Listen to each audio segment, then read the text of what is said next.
नमस्कार.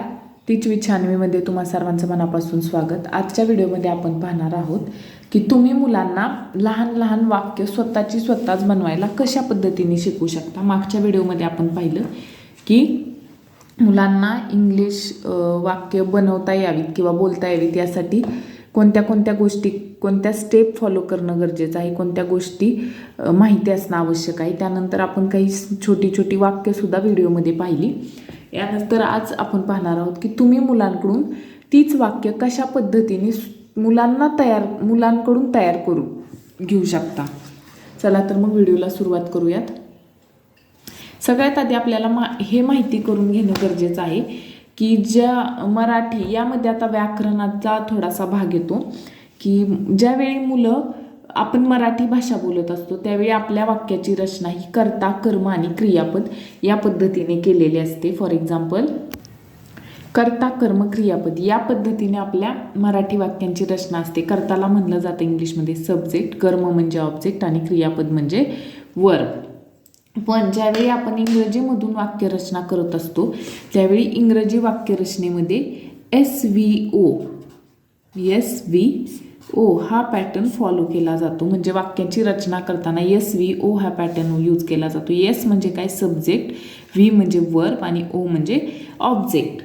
तर सगळ्यात आधी काय येतं तर कर्ता येतो, त्यानंतर क्रियापद येतं इंग्लिशमध्ये ज्यावेळेस आपण वाक्य बनवत असतो त्यावेळी, आणि त्याच्यानंतर लास्टला येतं ते म्हणजे कर्म.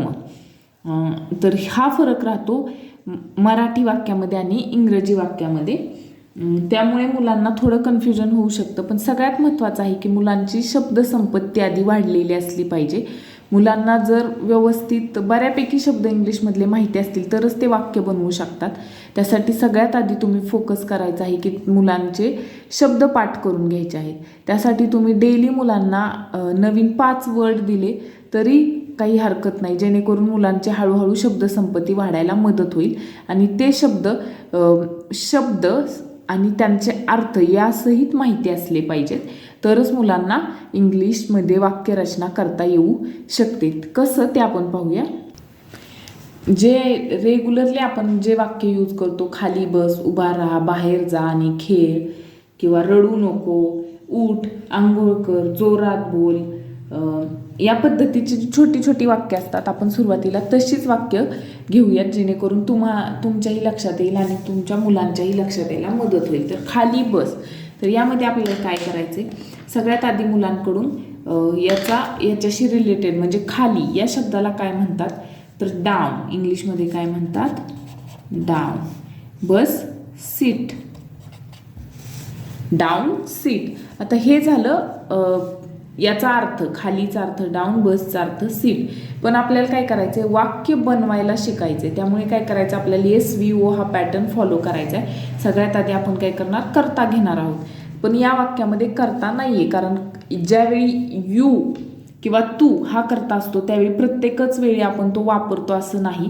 म्हणजे तू खाली बस किंवा खाली बस असं म्हणलं तरी अर्थ एकूण एक तिथंच येतो. त्याच पद्धतीने इंग्रजीमध्ये सुद्धा जर यू कर्ता असेल तर तो प्रत्येक वेळी वापरलाच पाहिजे असं काहीही नसतं. तो नाही वापरला तरीही चालतो. मग आता इथं काय करायचं आहे, खाली बस, इथं आपल्याला वर्ब कोणता आहे तर बस. वर्ब म्हणजे काय, क्रियापद.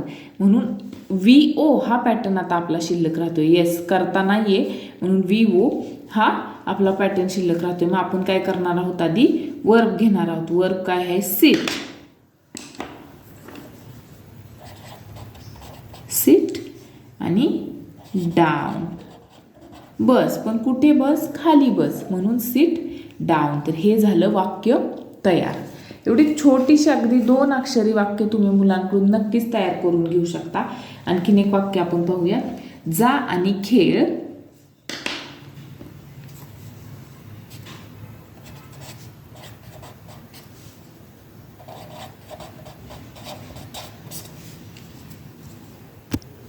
आता या वाक्यात काय करायचंय, आपल्याला SVO या पद्धतीने पाहायचं आहे. पण जाणे हे सुद्धा क्रियापद आहे आणि खेळ किंवा खेळणे हे सुद्धा क्रियापद आहे. म्हणून या वाक्याची रचना आपण जशीच्या तशीच करणार आहोत. मग जासाठी यामध्ये कर्ता गृहीत धरलेला नाहीये, जो की नेहमीप्रमाणे यू म्हणजे तू हाच असतो. आणि कर्म या वाक्यामध्ये कर्म आणि क्रियापद हे एकमेकांशी संबंधित आहेत, म्हणून ते वी क्रियापद या पद्धतीनेच आपण गृहीत धरणार आहोत. मग जासाठी काय शब्द आहे? गो, आणि साठी अँड, आणि खेळण्यासाठी प्ले. Go and play. हे झालं आपलं वाक्य तयार. आत ए. आतसाठी कोणता शब्द आहे? कम. सॉरी, ए साठी शब्द आहे कम, आतसाठी शब्द आहे इन, आणि ए साठी शब्द आहे कम. मग आता आपल्याला काय करायचंय? SVO पॅटर्ननी ह्या वाक्याची रचना करायची आहे, म्हणून आधी घेणार आपण क्रियापद. क्रियापद काय आहे वाक्यात? ए, कम, आणि नंतर राहिलेलं जे काही वाक्याचा भाग असेल तो कम इन.